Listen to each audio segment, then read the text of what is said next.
All right. Today in social studies, we're going to do analyzing events, processes, and ideas. And it'll make sense as we, get into the lesson here. The other thing that's going to come into play in the lesson today, like yesterday, we saw a little bit of economics. We talked a little bit about, the recession. We talked about housing price index, things like that. Today, we're going to get into a little bit of civics and government. So, I'll stop along the way here, explain a few things as we go along. But that's sort of how they couch these lessons. When it comes to like reading the text and everything, they're starting to include more and more sort of ideas about those other topics that we see in social studies, like sociology and economics, history and things. But specifically today, we see a little bit more about civics and government. So let me go ahead and start here. Analyzing events, processes, and ideas.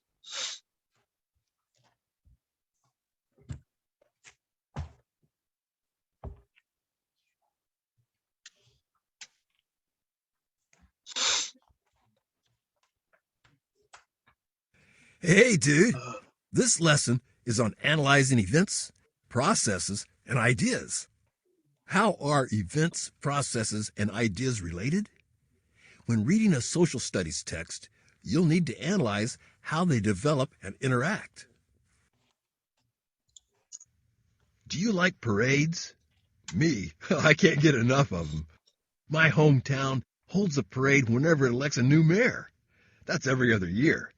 So every other year as a kid, I could expect to gorge myself on parade food. Funnel cake, kettle corn, barbecued turkey legs. I didn't even think of it as the mayoral parade at all. To me, it was the delicious junk food parade. Yeah.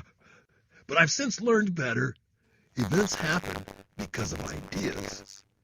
Our mayoral parade represents ideas like patriotism, town pride, and tradition. And yet, most towns don't even have a mayoral parade. Heck, most towns only elect a mayor every 4 years. Does that mean other towns don't care about democracy? Nah, the parade is just part of our process. It's just how we do things. Other towns just have a different process. The relationship between events, processes, and ideas can get complicated. A lot of it depends on context. As a kid, I thought the parade was about eating.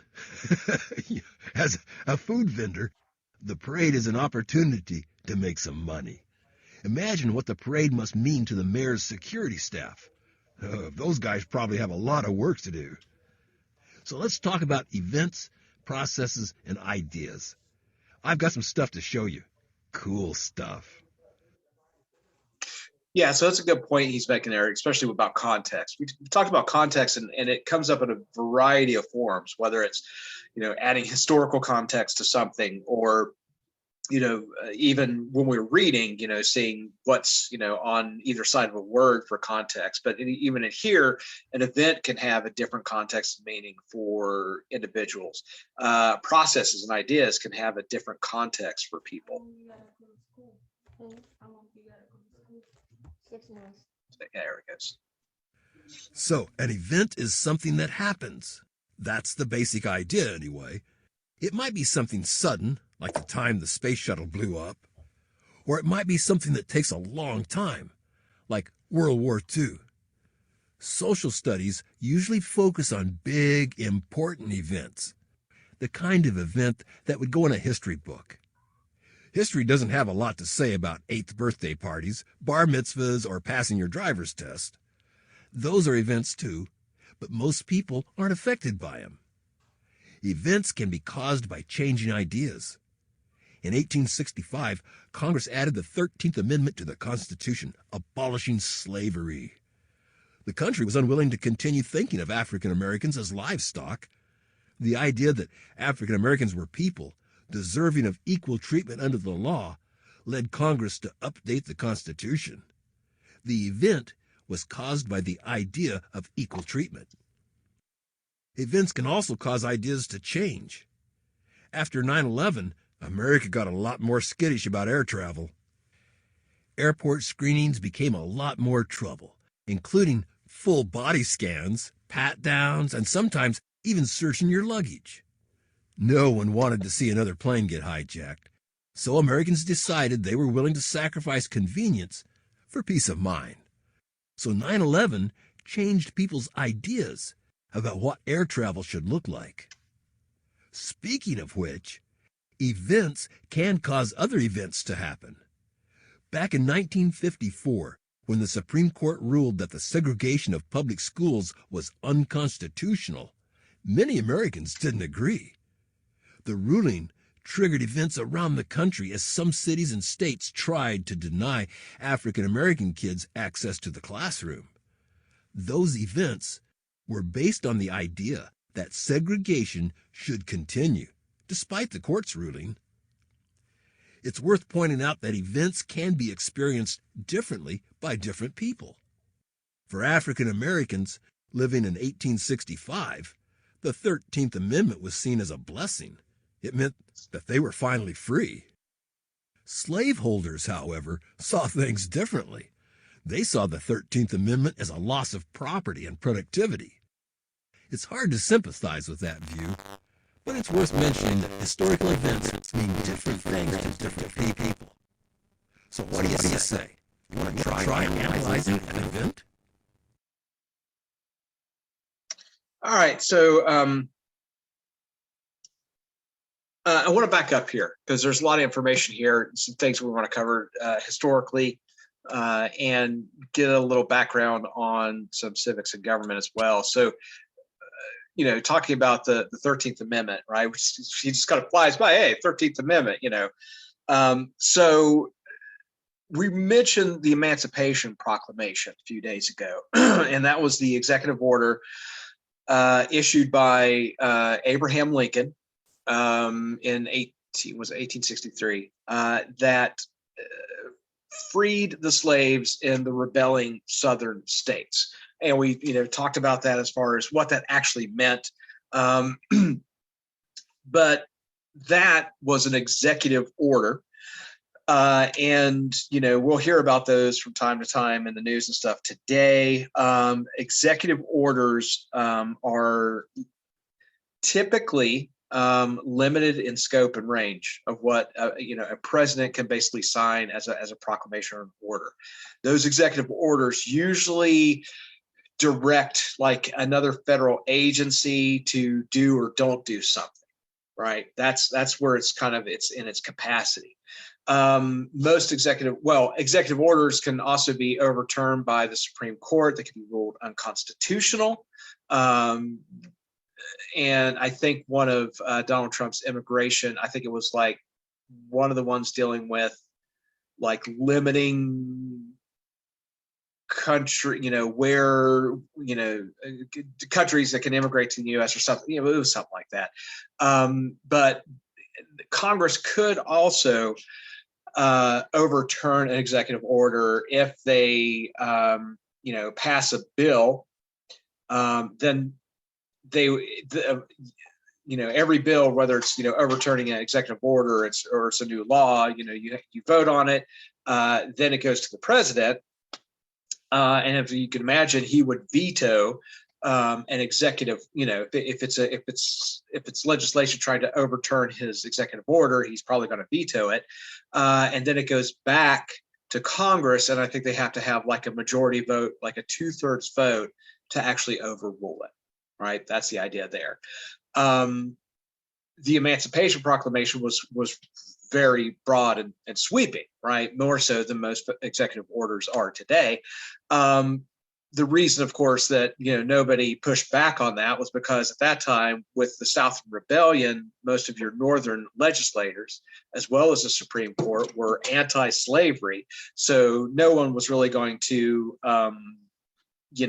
say anything or try to change that order.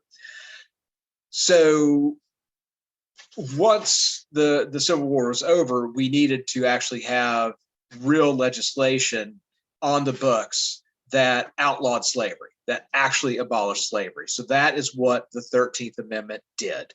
You're no longer able to keep people in bonds for servitude or anything like that.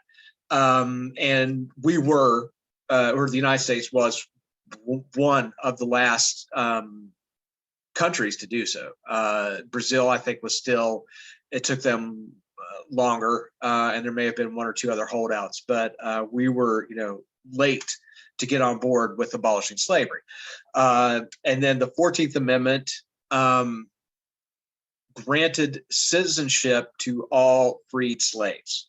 The language in there is, anyone, something like anyone born or naturalized in the United States is a United States citizen and granted all rights, but whatever the language is there, which is, those amendments are often, cited in other cases. And then the 15th Amendment extended the right to vote. Of course, it was, targeting, the former slave population in the South who was getting harassed about voting. And the 15th Amendment, guaranteed that right to all citizens, all male citizens, as we know, that women's suffrage didn't, take effect until 1920. But you could see those three amendments particularly important in civil rights history. So the 13th Amendment abolished slavery. 14th Amendment granted full citizenship to former slaves. And then the 15th Amendment ensured their right to vote. We'll get more into that later when I kind of, fill in the missing pieces and we actually discuss those kind of ideas in a little, expand on that a little bit as to how those things happen. The other thing here, just briefly, the Supreme Court ruling in 1954, I believe, was Brown versus Board of Education, that a ruling in the late 1800s had determined that segregation was basically constitutional if it was separate but equal. So you could segregate populations if, say, you had the same facilities for, when it comes to like transportation, right? We know about Rosa Parks on the bus, which was, one of those issues. There was a lot with trains at that time. And of course, like other public facilities, bathrooms, things like that. If you maintained facilities for those people, if you, had schools for everyone and things like that, then segregation in the eyes of the Supreme Court, the United States Supreme Court, was constitutional. The reality, of course, is that it was never equal. You didn't have the same facilities. You didn't have the same opportunities for education. It was a means to continue to, suppress the rights of African Americans in the country. And that's where this ruling comes from finally in the 1950s, that, that rule, that precedent set by the Supreme Court earlier was not constitutional, that you could not continue to maintain segregation. And then we spend the rest of the 50s and 60s trying to desegregate. And that's where the fight, comes from, the civil rights movement in the late 50s and through the 60s. And you have figures like Martin Luther King that come out of that. So moving along here. We'll play the next one here. Which answer represents a cause and effect of the Great Migration? All right, so Great Migration is another part of history here. We'll get a little bit of information here. So, we dealt with cause and effect yesterday, which is a big part when we're talking about analyzing events and processes. That comes into play here. So the Great Migration, as it states here, before 1910, most African Americans lived in the rural South. Starting in 1916, however, many African Americans began moving from rural areas to urban centers. By 1970, 80% of African Americans lived in cities, nearly half of which were in northern states. Historians call this decades-long event the Great Migration. Most African Americans were pursuing better economic opportunities. Large cities had more jobs to offer. People who moved to northern cities meanwhile, also hoped to escape the oppressive segregation laws that they had long suffered in the South. White Southern elites concerned about the Great Migration. White Southern elites were concerned about the Great Migration. If enough African Americans moved north, Southern industrialists would be left without labor support. To halt the loss of workers, some Southern elites attempted to address the complaints of African American workers. By 1954, the South saw improved race relations and a stronger job market. This triggered another smaller Great Migration event from northern to southern states as African Americans pursued a lower cost of living closer to the families that they previously had left behind in the South. So in particular, we get lots of growth in like St. Louis. Chicago was a big sort of like corridor for that that population coming north, and of course along the eastern seaboard, cities like New York, Philadelphia. But yeah, so a lot of that it wasn't just labor related. It was related to violence. It was related to really concern for your own safety and your family's safety, is why they started to leave. And they were, a lot of African Americans at that time were maybe a generation removed from slavery. So, their parents and certainly their grandparents were former slaves who, after the end of slavery and, the abolishment of slavery, granted citizenship, worked on oftentimes the same land where they were slaves, or became sharecroppers for landowners who had been slave owners and plantation owners. So yeah, this movement, there was a lot sort of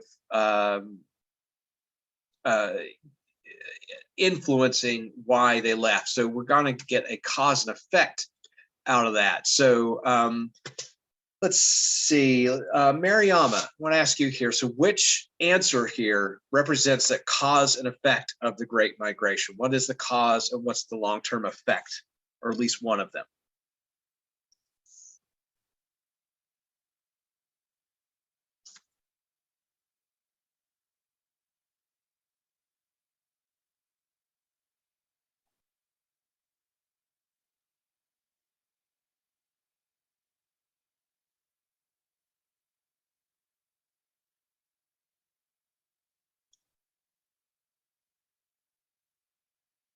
Mariama, are you there? Yes, sir. Yeah, so what's the cause and effect here of the Great Migration? Sorry, I was not getting you. Which answer is the cause and effect of the Great Migration? The African American left to escape African American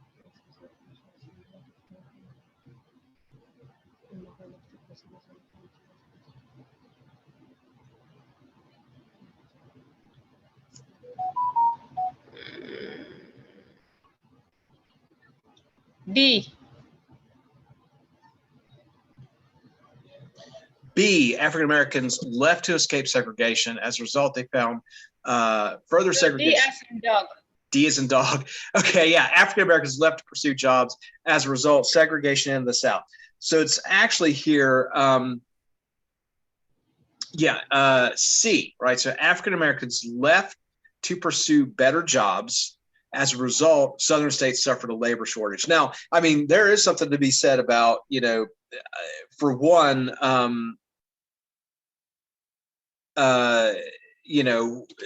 segregation in the North, that was certainly an issue as well. It wasn't just strictly the South.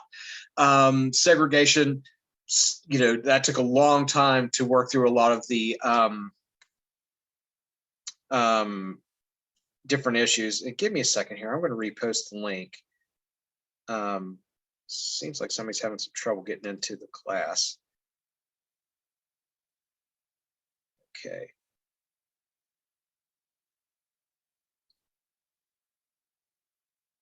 Um, so yeah, so the direct cause and effect, right? So you're in this case, it's an African American population, but there's other times, if you're having a sudden sort of flight of people out of your area, you can expect to see like the Great job, job. That's right. a African Americans labor left the shortage. South to escape oppressive Southern segregation and to find better jobs.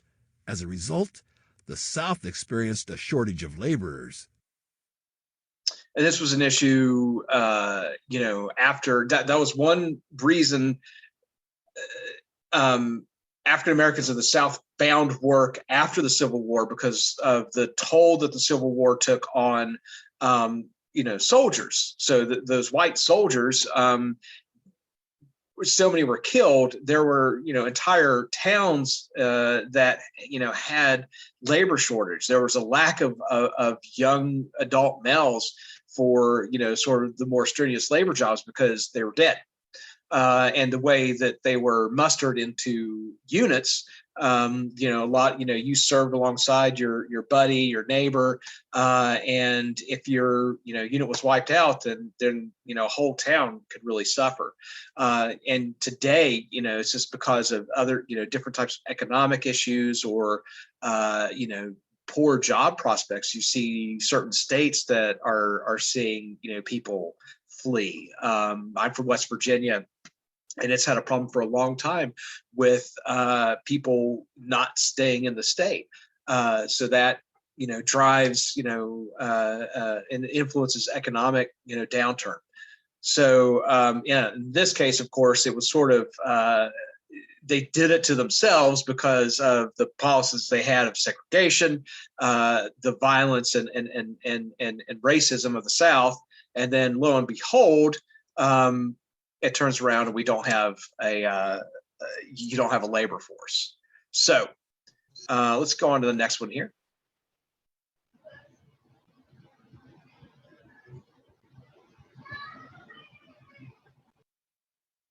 Now let's talk about processes. Do you know what a process even is? I sure didn't. I had to go look it up. Apparently, a process is the steps you follow in order to do something. And everything you do requires its own process. If you're like me, you use processes every day. You just don't think about them. Like my recipe for alien pizza is a process. So are the instructions I followed to put together my brother's desk. A process explains what to do and what order to do it in. So what does this have to do with social studies, Dwayne? Well, everything. Basically, everything that business or government does requires some kind of process. Think about voting. That's a very important process, dude. First, you have to register to vote. Then, you have to educate yourself on the issues. Next, you have to find out where and when to cast your vote. Last but not least, you have to go to the polling center and fill out a ballot. That's the 4 steps to the process of voting. What happens if you don't know how to fill out the ballot, though? This process doesn't go into that. Or what if you don't know how to register to vote? There's no information here about that either. That's because this is a high-level process. A high-level process is made of lower-level processes that it assumes you already know how to use.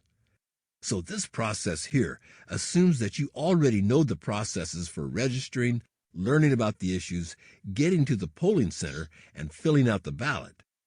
If you weren't familiar with any one of these lower-level processes, you'd have to go look them up.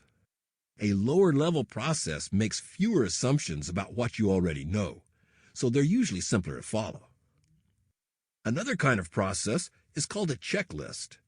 A checklist is a list of things to be completed or considered, but don't necessarily need to be in a specific order. Part of registering to vote, for example, is making sure that you're eligible to vote. So let's zoom in on step 1 and look at a checklist for voter eligibility. Here we are. You must be at least 18 years of age. You must be a United States citizen. You must be a citizen of the state you're voting in. You must not be in prison or on parole for a felony. You must be mentally competent.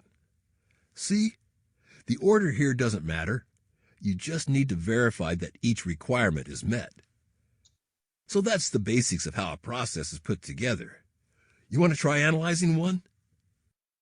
Yeah, so high level and low level processes, and like it says, we kind of assume sometimes, after, particularly if you've learned something and you're aware of something, you almost sort of involuntarily do low level processes a lot of your day, after you've learned something. A few years ago, I worked. I was in the summer program for PhD students at the RAND Corporation. It's a policy research center, and a lot of military contracts. We do studies for the Air Force, but they do all kinds of stuff. And there's all kinds of different PhD students. I was only like one of maybe 2 or 3 historians there. Most people are like engineers or psychologists and sociologists and this and that and everything. We all work independently, and it's a way for RAND to get cheap labor and introduce students to the policy world. But there's this guy in my the second year I did it. He's a really great guy. And we were talking one day, and he mentioned how much money his wife and him spend on food because they always ate out. Like 99% of the time they were eating out. We're talking. It was like, well, why don't you just cook at home? And he was like, we're really bad cooks. We just can't do it. And I said, we'll just, start with simple things, just learn it. And you're capable of doing that. You're in a PhD program. You can learn how to cook. And he said, no, you don't understand. I've messed up Hamburger Helper. And I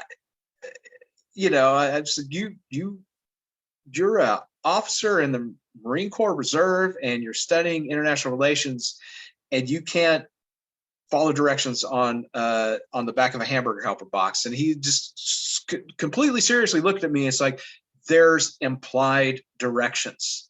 So to Ryan, apparently on the box of a Hamburger Helper, that's a high level process for him, because there's things that are missing from the instructions there. I don't know what it was.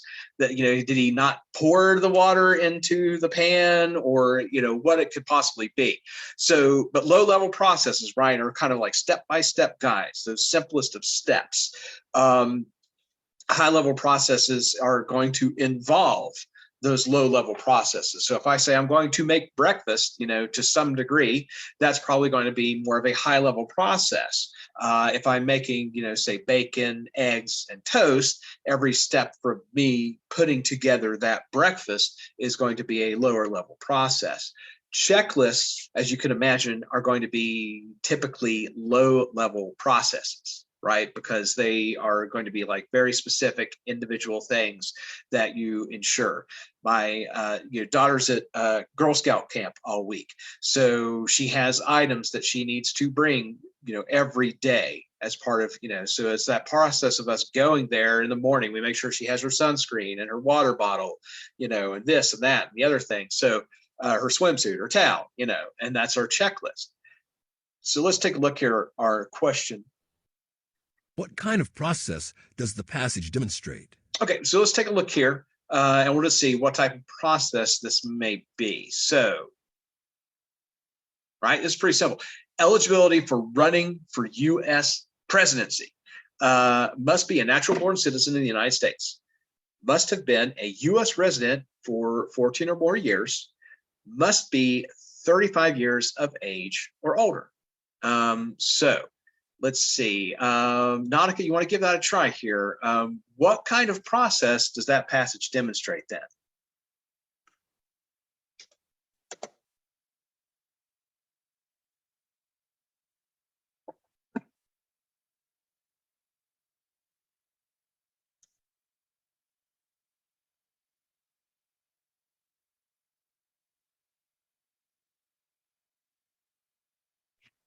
Hey, could you skip me? I'm dealing with my daughter right now. Sorry. Oh, okay. Sorry. How about Kate? You want to try it? I would say D. B, a low level process checklist. No, D. D, High. high level process checklist. It's a low level process checklist, right? It's very specific. And so your high level process would be, running for Great president. job! Since this process is a list of items to be verified and not a list of steps to be completed in order, this is a checklist. And since this process makes few assumptions about your knowledge, you probably already know stuff like where you were born, it's a low-level process.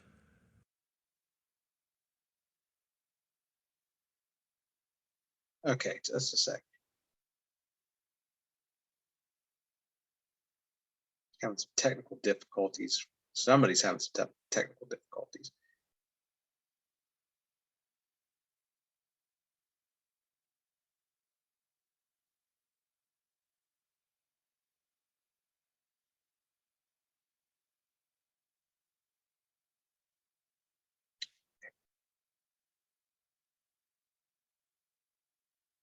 Okay, so right. So again, that's sort of a checklist. Okay, so if you're running for president, the first thing, and just back up to look at those qualifications, right? The first thing you may want to do is consider if you actually meet the qualifications. So let me try to back up here. What kind of process does the passage demonstrate? Okay, right. So, and that is everything you need to do to qualify to run for president, right? Natural born citizen, lived continuously in the U.S. for 14 years, and must be 35 years of age or older. That's it. That's the only qualifications. So, running for president would be a high level process, right? There's tons of things that you're going to have to do. We're going to talk about those a little bit more in the problems, the questions later. You're going to get a passage about that. But so one of those points as far as eligibility go is a lower level process, right? Because it consists of a checklist. So eligibility for president, right? That's going to be lower level process. All right, so low level process checklist. You already answered Great that. job. Keep moving. Okay. In social studies, pretty much everything starts with an idea. An idea is a principle, a purpose, or a plan. A principle is an idea that is fundamentally true. Principles are often used as the basis for other ideas. Let's see. I should probably give you an example, huh? Oh, I got one. It's a good one, too. The United States was founded on the principle that everyone has a right to life, liberty, and the pursuit of happiness. It says so right in the Declaration of Independence, dude. This principle serves as the basis for many of our laws, but I'm getting ahead of myself. By themselves, principles can't do much. Think about it, dude.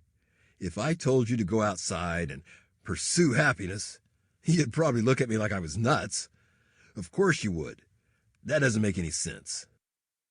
Principles tell you what's important, but they don't tell you what to do about it. For that, you need a purpose, something with a goal in mind. That's why the Founding Fathers created the Bill of Rights. The Bill of Rights is a list of laws that defend your rights. Unlike a principle, which is basically just saying, hey, this thing is important, a purpose has a specific objective in mind. The purpose of the Bill of Rights is to defend your rights. But to do that, it needs a plan. Look here, this is the First Amendment of the Bill of Rights. There it is. That's the whole thing. The amendment that... So just real quick, Congress shall make no law respecting an establishment of religion or prohibiting the free exercise thereof or abridging the freedom of speech or of the press or the right of the people peaceably to assemble and to petition the government for a redress of grievances. So yeah, that is everything in the First Amendment there. Our freedom of speech is short enough to fit on this whiteboard. This is a plan, a strategy for how something will be achieved. Notice how the amendment begins with, Congress shall make no law. The First Amendment restricts the power of Congress. That's the plan. The amendment says that Congress can't make a law that would infringe upon the freedoms of religion, speech, or assembly. By defending our rights, the First Amendment meets the purpose of the Bill of Rights. The plan also upholds the principle that we are entitled to life, liberty, and the pursuit of happiness. So that's the ideas in a nutshell. Let's see if you've got the hang of this. Right. So, principles sort of are overall, guiding sort of idea. So that idea of life, liberty, and pursuit of happiness. You could say, particular what we call Western liberal democracies. So typically, certain European governments, United States, Canada,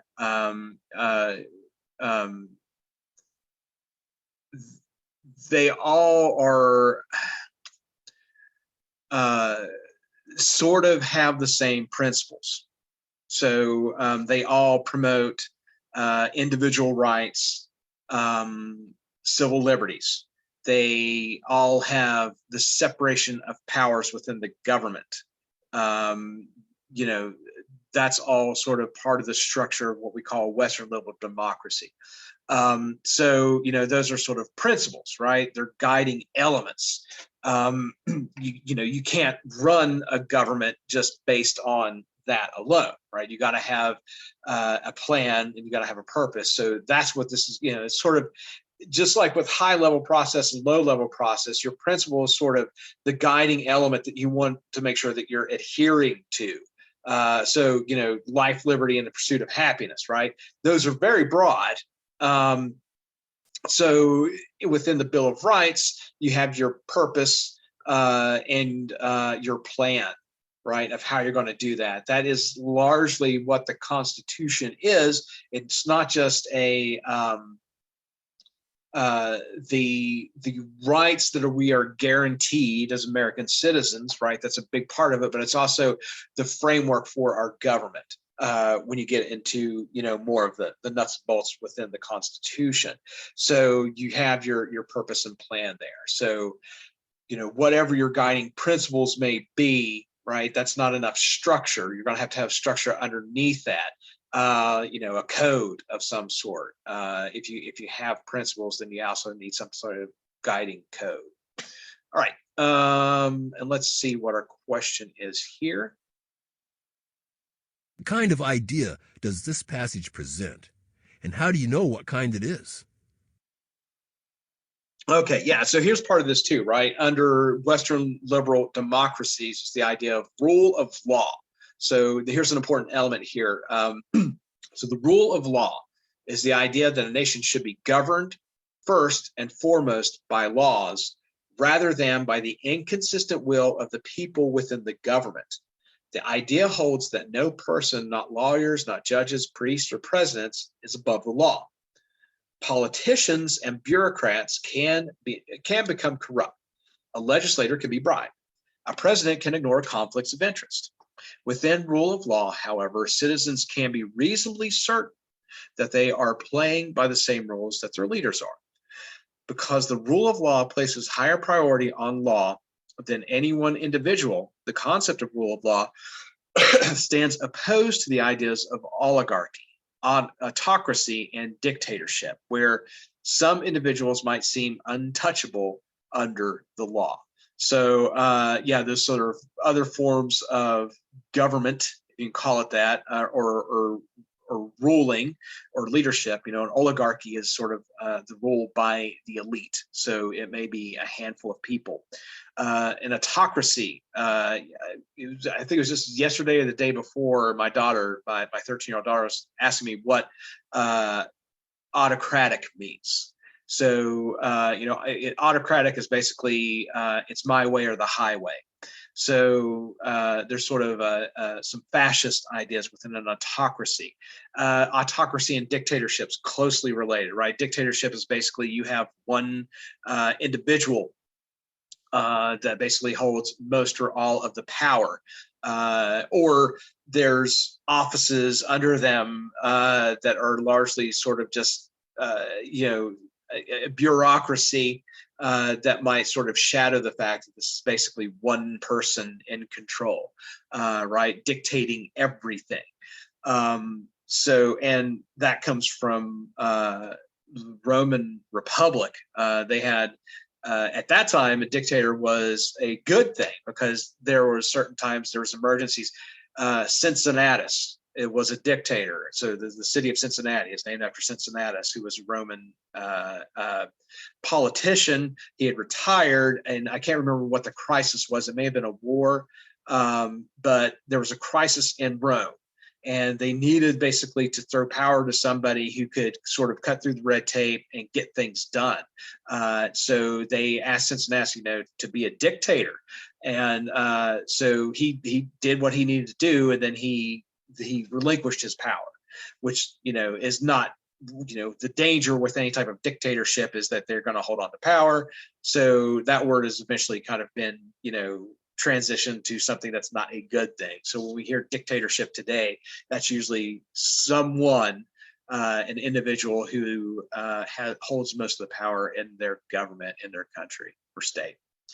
Okay, so the rule of law then. So what kind of idea does this passage present, right? And how do you know what kind it is?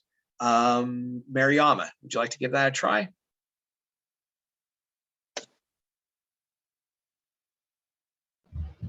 Yes, sir.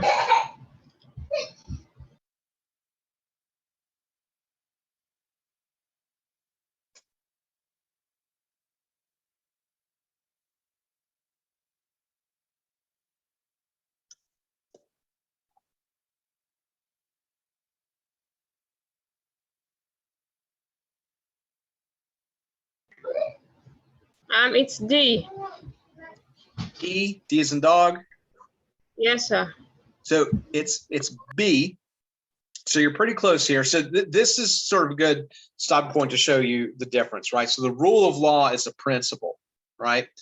And so it's saying that lends itself to the purpose of fair and just governance under the law. So the principle, the rule of law, the purpose of the rule of law is fair and just governance under the law.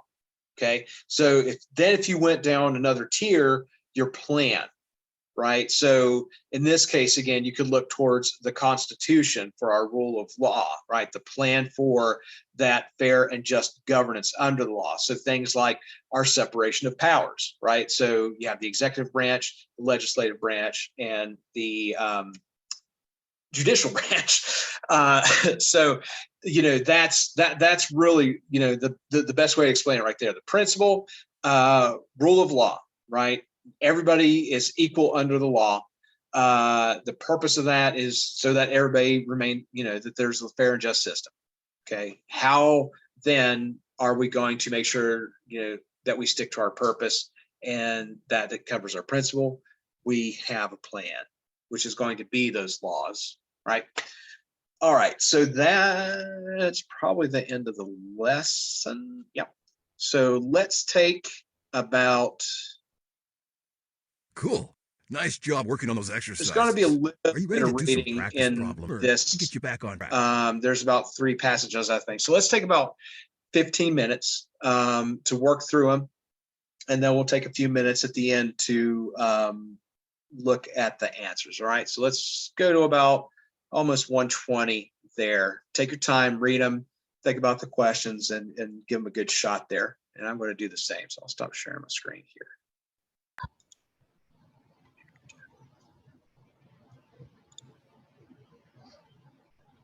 I've been having problems with my network, with my internet today, so I've not been catching everything. Okay. And it seems to be an issue with everybody here lately. Yeah, do your best. Everything's recorded, so if you miss something, it's going to be on Google Classroom later. Try to stick with it. I might try to restart my computer after social studies and language arts to see if that helps them. I don't know. It could be something on my side, but just hang in there. We'll try to get through it today. Okay, thank you.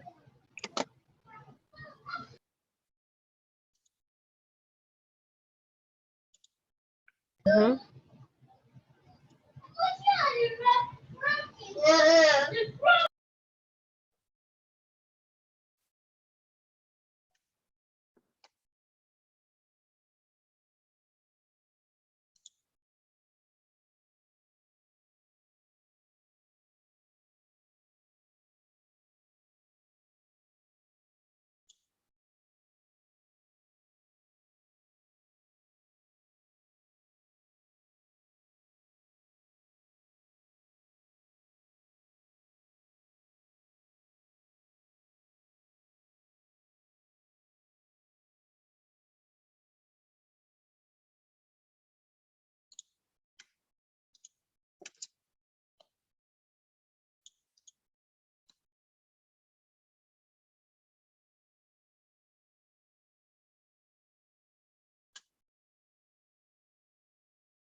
At some of these answers. Let's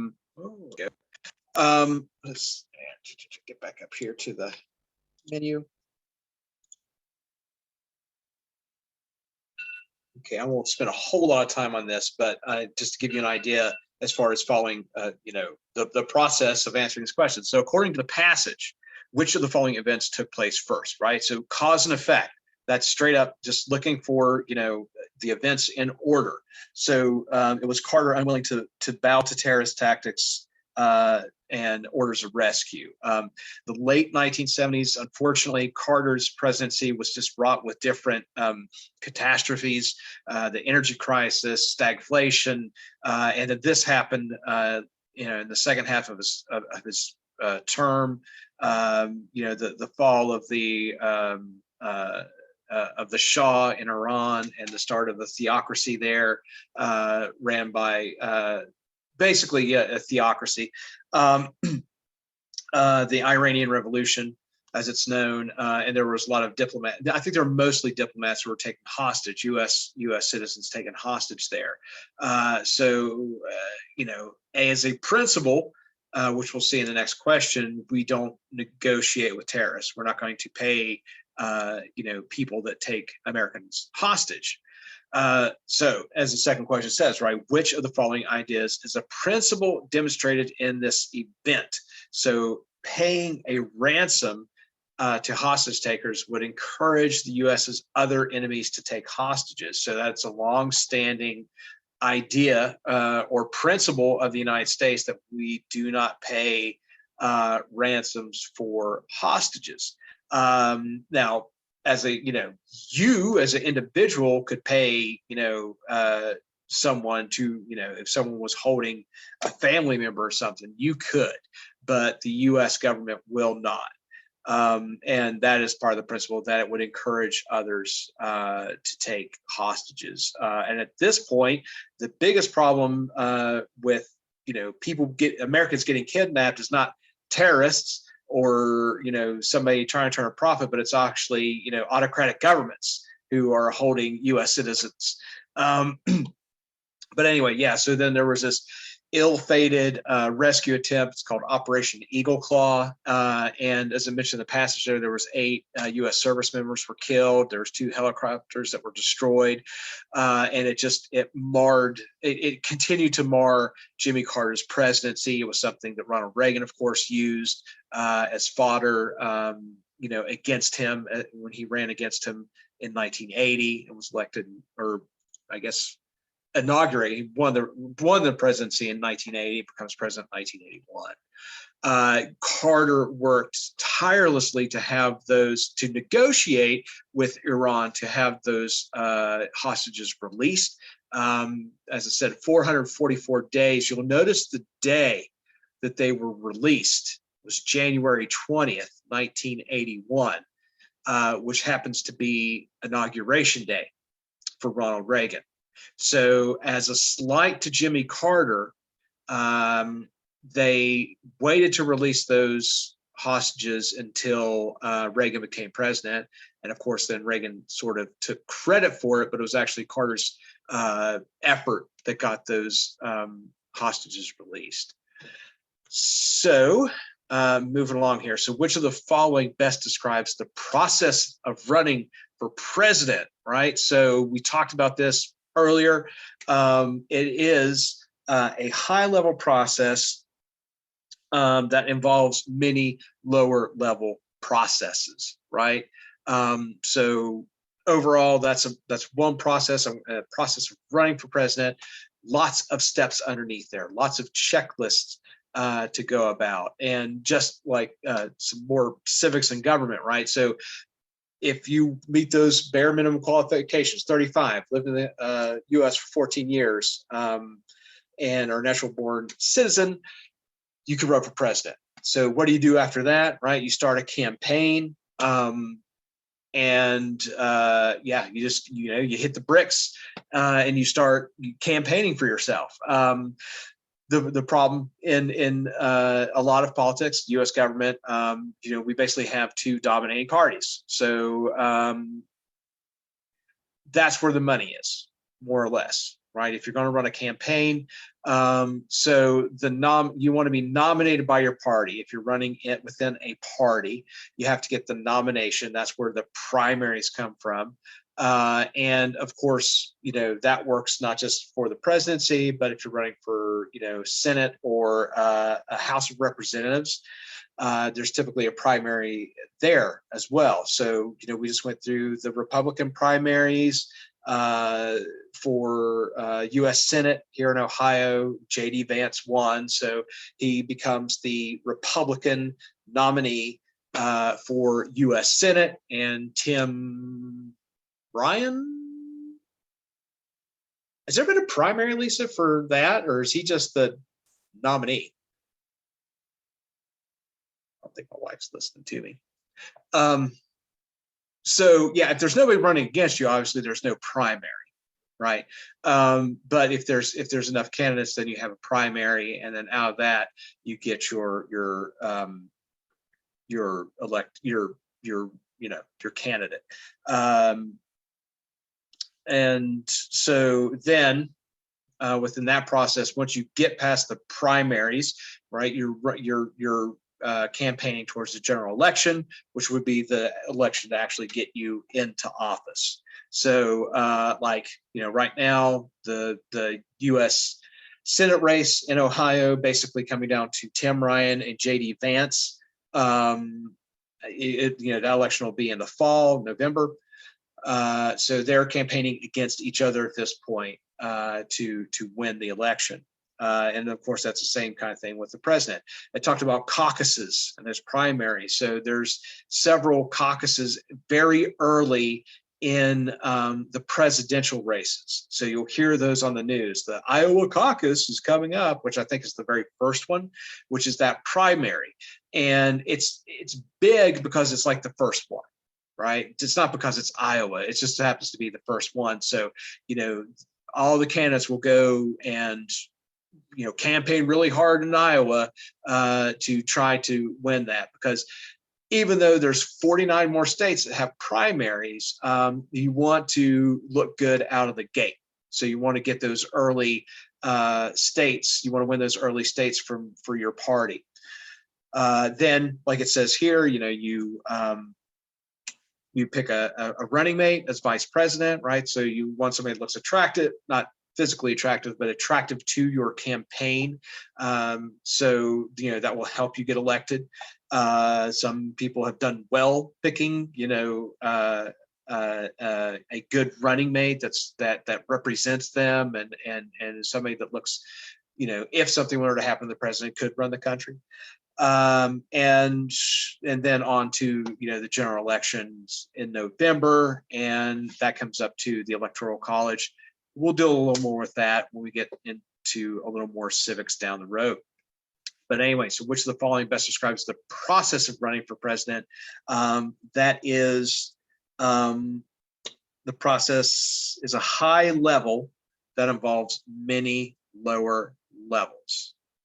High level that involves many lower levels. There we go. Okay. And we'll just go on. All right, so according to this process, which event does not trigger another event? So basically, picking a running mate, right? In context of this, this passage, there's nothing that is sparked after that. There's no new branch when a running mate is picked. Now, in reality, there's going to be they're going to campaign as well alongside the president. There are vice presidential debates that are on TV and things like that. But as far as here, you don't have another event triggered by picking a running mate, right? There was nothing in the text to lead to something else there.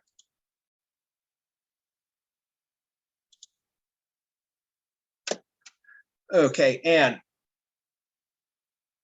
why do you suppose the president must be native born and a long time U.S. resident? So this comes down to a principle, right? In principle, the president represents America. The plan ensures that he or she is invested in America, right? So that's all theoretical. I'm sure there are plenty of people who are not naturally born in the United States who would make great presidents. But that is the principle that we have long held in the country, right? So the plan is, how do we ensure that we are going to have a president that represents America. And we could talk about, how that might not be the case. There's plenty that we could say are very self-interested in why they ran, and why they became president. But right, so that is how we plan.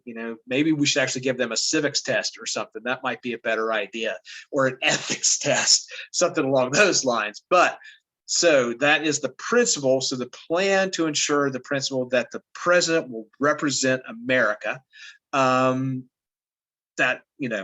they are going to make sure that they are a natural citizen born in the United States and have lived here for that certain amount of time.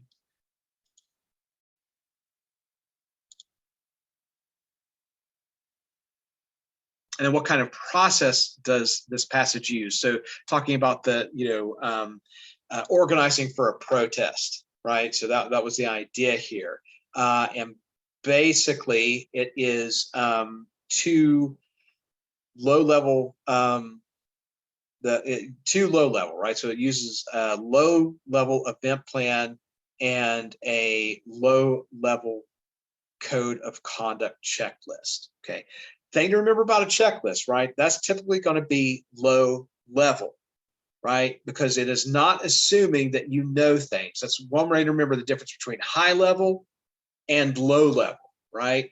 High level assumes that you know things, right? If my wife tells me to make dinner, right? She doesn't tell me, go in the kitchen, brown the sausage, throw in the tomato sauce, boil some water, and throw some pasta in it for 10 minutes, right? And make me dinner, right?